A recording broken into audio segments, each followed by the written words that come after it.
Our next guests, 40 years ago, our next guests were battling Daleks in a grand old tradition of a quarry in Surrey in inappropriate costumes. Here to tell us all about it, 2 thals for the price of one, is Jane Howe and Tim Preece. Give them a welcome. Check around this way.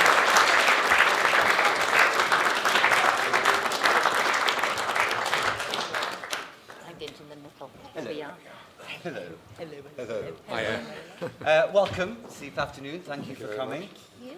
And we are going to talk about Daleks today, Good. as you can imagine. How does it feel to still be talking about a job that you did 40 years ago? Does it surprise you that it's that job that we're still here discussing? It does a bit, doesn't it? I'm absolutely amazed.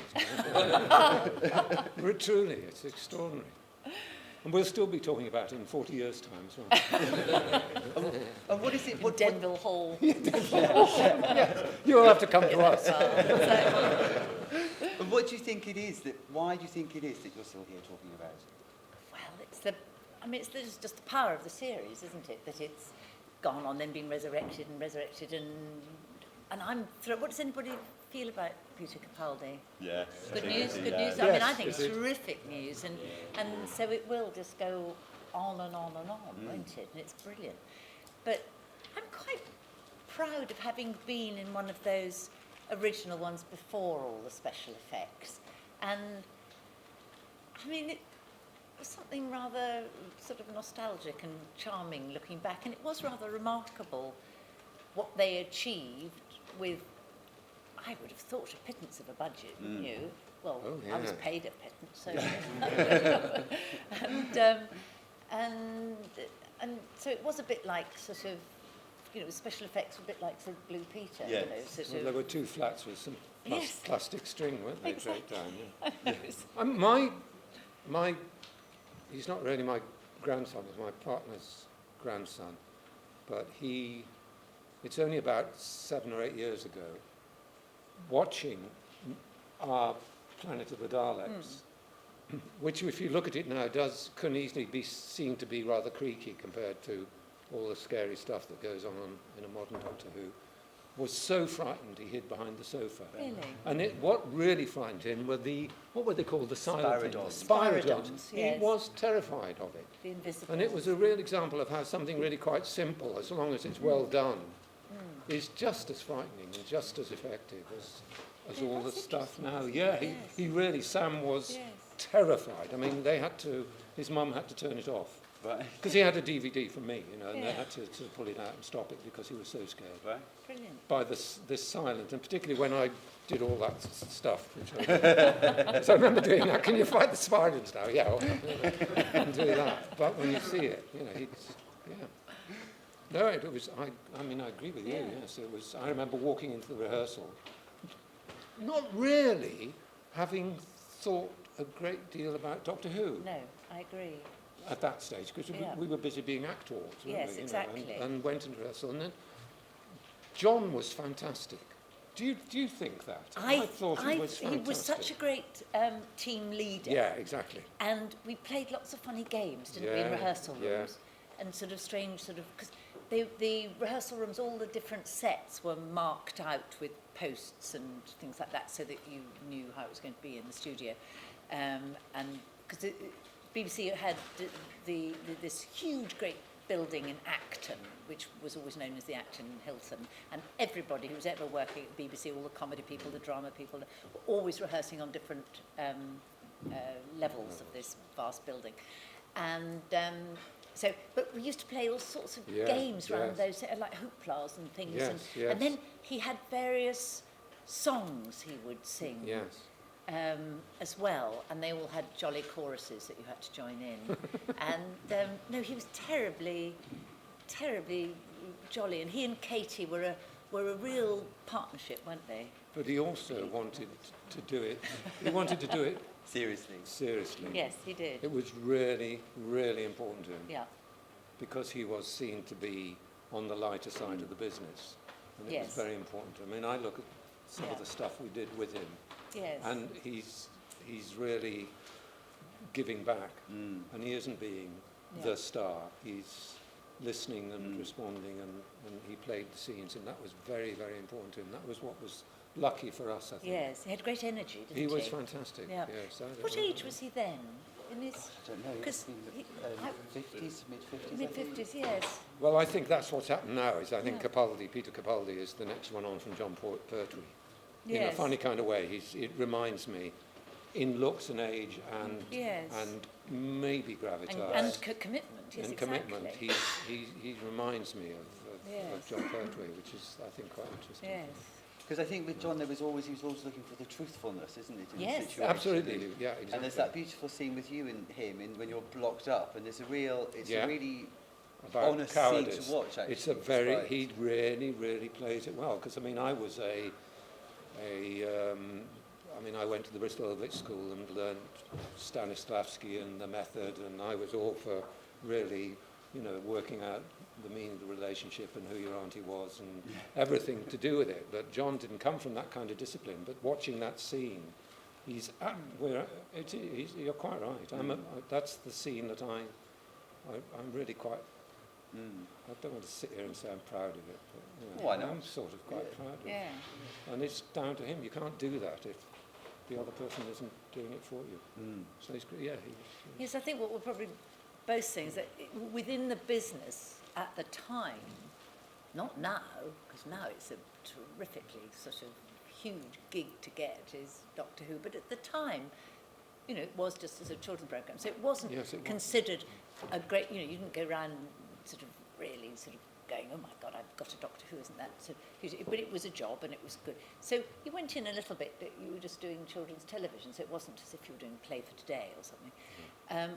And yet, because of their commitment, because Katie as well, and his into it, that you thought, oh, well, okay, well, they're really giving, so, okay, well, I will, I'll stop being a bit sort of, and I'll take this seriously too and do as best I can, and then it all of course it made it much more worthwhile doing anyway if you do that, so it was good. Because it's an incredibly unnaturalistic way of performing in Doctor Who, isn't it? It's a definite style that you have to kind of heighten yourself up a bit. I understand that your location shoot, you discovered this at your, talk us through that. Well, that was just, very briefly, because I have said it before, but again, the weird thing they did in those days at the BBC was that you did the filming before you started even really talking about the episodes, did you? So you turned up out of the blue in the gravel pit.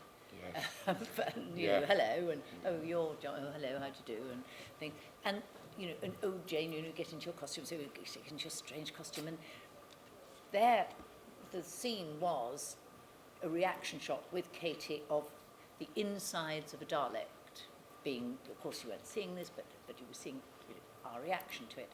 And so I stood there and I was being I thought, yes, well, I'm not going to sort of overreact or do any of this. I'm going to be very, very subtle here and everything else. So inside of a Dalek, this was all a bit, but I was being very subtle. Katie next door to me was sort of going sort of, oh, no. And I was thinking, gosh, she's really overacting like mad and everything else. I thought I was being all subtle. But of course, when I watched it, I was the one who looked rather stupid for not doing, because that was what it demanded, all of that sort of heightened thing. So I learnt my lesson quite early on. Did you learn any other lessons from Doctor Who? No, how to try and stay cold when one was dying of asphyxiation in an ice tunnel. The boiling ice tunnels of Ealing Studios. Yeah, it is the business of being believed in the sets and the effects were pretty basic. I mean, the one I remember is crawling along as in the jungle. I think we had 3 rows of flats, didn't we, with things hung over them. And we crawled along one side and then turned around and crawled back down the other. And when you're doing it, it feels pretty silly. But looking at it, making it real. Right. And it's a pretty good exercise, that. Yeah. And it does work. It is pretty good. Right. And Tim, you worked with David Maloney before. Were you kind of part of the official rep company, which is how you, because you didn't audition for Planet of the Daleks? No, indeed, I didn't know. Did you, know Jane? David. Did you? I think I went and met David, I'm wondering whether I'd worked. I wonder if he did The Little Princess, which I'd done. I've got a feeling he might have done, he might have directed that. I've got a feeling, because in those days, again, those days, I was getting such an old fart, but it was all... a small group. It was a small group of actors, and everybody, even though you weren't you were just a jobbing actor, but everybody sort of knew who you were, and after a few years having left drama school, you were sort of asked to do things or be in things, and your agent was rung up and said, you know, would Jane be interested in being in... Blah, blah. So I think I went in, didn't have to read for it or anything. I might have gone in just to say hello to David, but it was almost a given that if you went to see somebody at the BBC, you asked to see that sort of the job was probably yours. And it was all just a sort of formality, and you just go in and talk about anything, but not necessarily what you were going to be doing. It would all seem to be frightfully sort of easy, wasn't it? Yeah, yes, it did seem to be, yes. It's not now. Can I be flippant and sombre at the same time? Because one of the things that when you say, what did I learn? One of the things I got from when you talk about the gravel pit and us filming there was I started my love of camper vans, because I have ever since. And because Bernard Horsfall, who died last year, and he had a camper van, he had a Winnebago, and I saw this thing and he turned up and I thought, oh, that's a brilliant idea on location. And it was from that I started buying camper vans, and I have done ever since. And indeed stayed very close to Bernard and went and visited him up in the Isle of Skye. Really? And yeah, he and I were mates, and we used to talk lovely. at least once a year on the phone, because it's a long way away, Skye. Yeah. And Jean and I both went and visited and stayed with him up there. And Lovely man. meant to go and see him again this year. And I was going to say, what are your memories of Bernard? Because obviously he's a little Doctor Who legend, so... What He was like your friend, a fabulous actor. Yeah, and a proper person as well. No side to him, no conceit, very straightforward. Lived on Skye, busy boating and digging things and making things, and he was great. Lovely. He was a smashing man, Bernard. I felt, as you do, but some people you lose and it's not so important, but Bernard was important to me. He really was. And had you worked with him before in Planet of the Daleks? Was that your first time working with him? No, that was my first, and sadly my last time working with him, because he was somebody I sort of heard of and respected before I did the job, so I sort of knew about him because he was a really sort of good, proper, well-respected actor, Right. and a lovely, lovely man as well. Huge man, isn't he? Lovely, Very enveloping, yes, Right. lovely. Yeah, very. And what were your memories of David Maloney, working with him as your director? Well, he was a friend. I mean, do you know, I can't, when you said that about David, because I did, you're absolutely right, I'd done another series with him, but I can't remember what it was. I can't remember. Do you know? Go on. You're supposed to know. My brain plugged in here. Yes. Oh, I know what it was. I've got there. I played King John. Prince John, you know, the Ivanhoe. Very much. Ivanhoe. He did Ivanhoe. I think that was Maloney. Yes, because I've got one of my favourite photographs of me all dressed up with the thin beard and the robe and all of that stuff, reading the Guardian, reading the paper. Very nice. But yes, that's right. He was great. I knew David quite well. I think I'd done other things with him as well. Right. So he really was a close Was he an friend. actor's director? Or, Yes, Yes, he was, very much actually, so, yes. yes. He was part of the gang, Right, very much, yes. Yes, he was. He didn't come from outside, he came from inside. right. Yeah. Yes, he was one of us. I think he'd probably been an actor, Yes. hadn't he? Yes. I think so, yes. Yes, he wasn't No, he was just a- one he of was those a- ones just interested in his cameras, which Absolutely not, no. happened a bit later as Yeah. well, I think, Mm. where you never saw them, because they weren't just there, they were directing the cameras, they weren't, in a way they felt, you know, you've been cast as an actor, so you do your job, and I'll direct the traffic, and that was rather odd when one worked with people like that, wasn't Yeah, it? yes. No, I want to know. There are some still around. Yes, yeah, exactly. Yes. And so when Doctor Who comes along for the pair of you, it's just another job. when it became another Doctor Who that had Daleks in it, did that increase its cachet at all, or was it you get a Yes, I free thought, song? well, if you're going to do a Doctor Who, You might as well must do have one Daleks. that's Daleks, Yes, and not yes, a that's Doctor Who right. otherwise. And we got to know them, didn't we? Yes, we did. Yes. Had lunch with them. Yes. Did they disappoint? No, they were That's a lovely. great memoir, isn't it? That's your book, as I had lunch with the Dalek. Like that. Yeah, a friend of mine remembers. No, who was it? Was it Bernard? Somebody or other said they came to visit me at the gravel pit, and I've always remembered seeing a Dalek, crawling around, and then because the terrain was rather rough and it tipped over, and you saw property of the BBC underneath, which it's not very funny for us because of course it was, but she found it sort of hilarious because she kind of believed in the Dalek. Yeah. Do you remember the first time you saw them on set? Was there a kind of a moment, or was it just a weird prop in the corner? I can't really remember, to be honest, I remember thinking they're very difficult things to manage. to manage. Right. Yes, to drive. Or Yeah, to- they were Yes, experts. yes. I mean, there was Yes. one bloke in particular There was, who was the wasn't there? chief one, yes, who I was struggling got a to remember. picture of him, There we are. exactly. I know Yeah. exactly, I can see him. And he was sort of famous for Yes. being inside it. Do you know? Is it John Scott Martin? Yes, think that's it it. was, Well done. exactly. That's exactly that. That's right. Yes. Yeah, They were hard to manipulate. yes. And you had the famous sequence, the sequence of you up that ventilation shaft with the big parachute. How long did that take to film, and what was that like? Was it... It was very hot and also very uncomfortable. 'Cause I remember we had to be fitted with wires, didn't Yes, we? that's right. Yes. And wires in Harnesses, rather yes. private places that were rather uncomfortable for any length of time. And it was quite some length of time. We were there because we were doing quite a bit. We were there for what, about 3 days? or Well, you were something there like longer that, I because think. you did the foam and stuff, didn't you? Yes, that's And I right. didn't. I Yes. wasn't in that. I was busy being Yes. captured somewhere else. I think. But it was I rather, it was remember you- lovely. Ealing Studios was a lovely sort of atmosphere in Ealing Studios. It was all very sort of cosy somehow. But it was a bit of a nightmare. And then, yes, that was Sailing Away was the other thing, wasn't it? And sort of being lifted off. That Yes. was later on. Yeah. But it was all very cramped and going along following people's bums down the corridors and things. Getting to know you. You're exactly. And outside of the world of Doctor Who, Tim, Reggie Perrin was a big role for you. Yes. What is it do you think what was its appeal, Reggie Perrin? Well, it failed. The first series hardly got an audience. Right. It was only on the second that they decided to do a second series. Apparently, I mean, I don't, obviously, when you're in it, you don't do the viewing figures, but as I understand it, it wasn't very successful. It was Len, I think, as much as anything. David Nobbs, off the wall, very peculiar. I mean, the big thing was the grot shop, wasn't it, and all of that stuff in the second series, which was so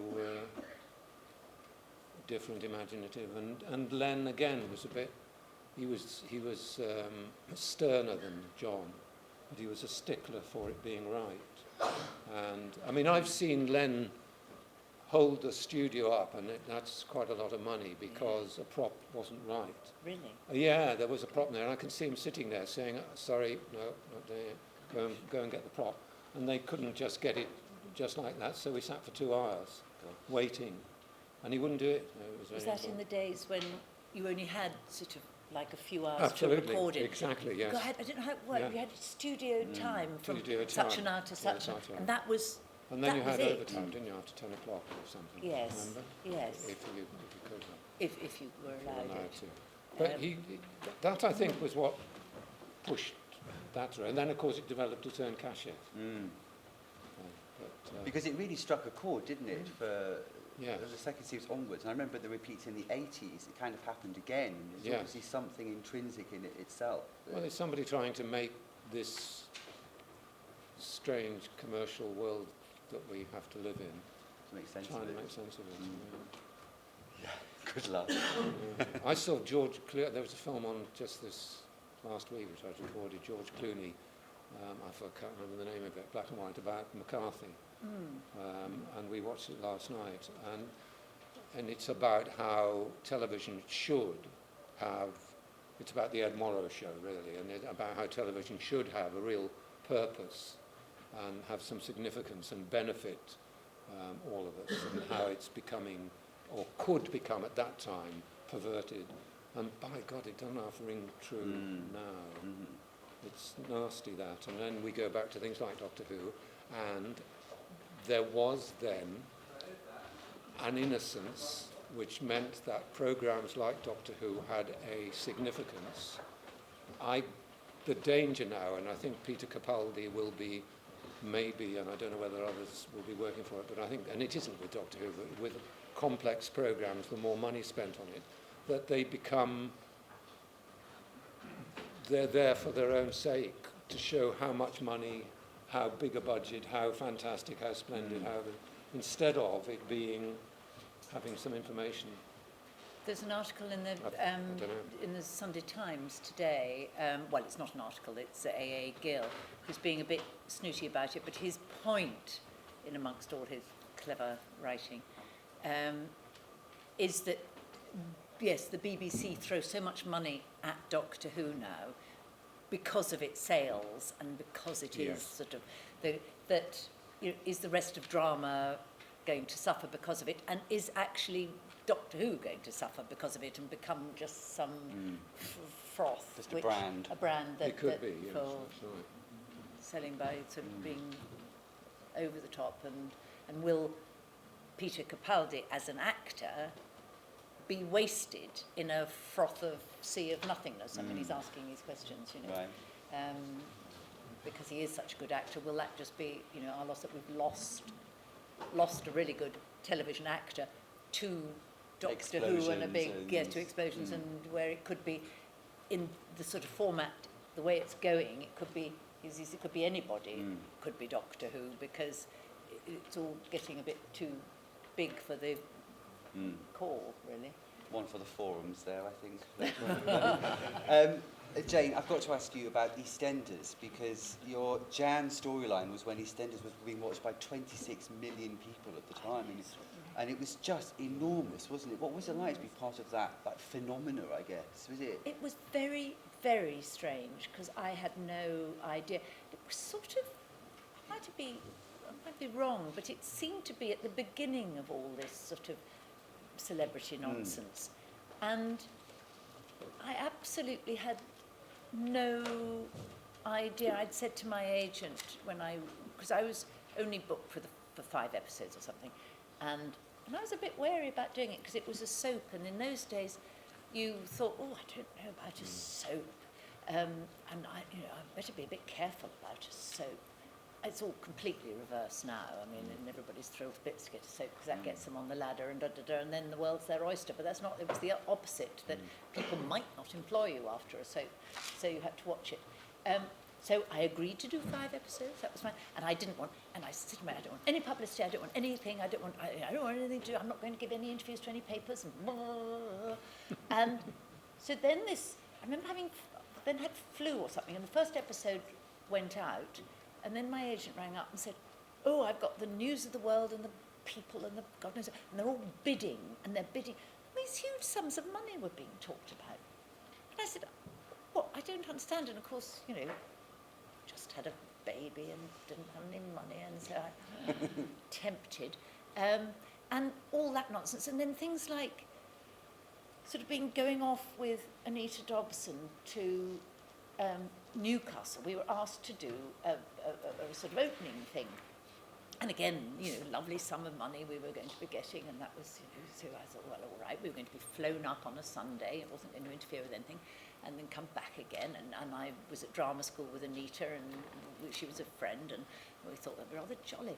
And so off we went, and we were given lunch. That was all very nice, and there we were in a limo, and so we were sitting there going, wasn't this fun? We're in this limo, and isn't this... So off we went. We were opening up some new houses or something, just outside Newcastle. And as we got closer, we kept seeing thousands of police cars and things like this. And there were thousands and thousands of people. And it was absolutely extraordinary. People were sort of thrusting babies in your face to touch them and things. And I mean, it was... And I suddenly thought, this is like what Lady Di goes through every day, and I was sort of had a day of it, but it was really, really strange, unreal phenomenon. And it was really quite a relief when all that died down, and then it got to the nice bit where people just smile at you in shops because they think they know you, and you think, well, that's nice, you know.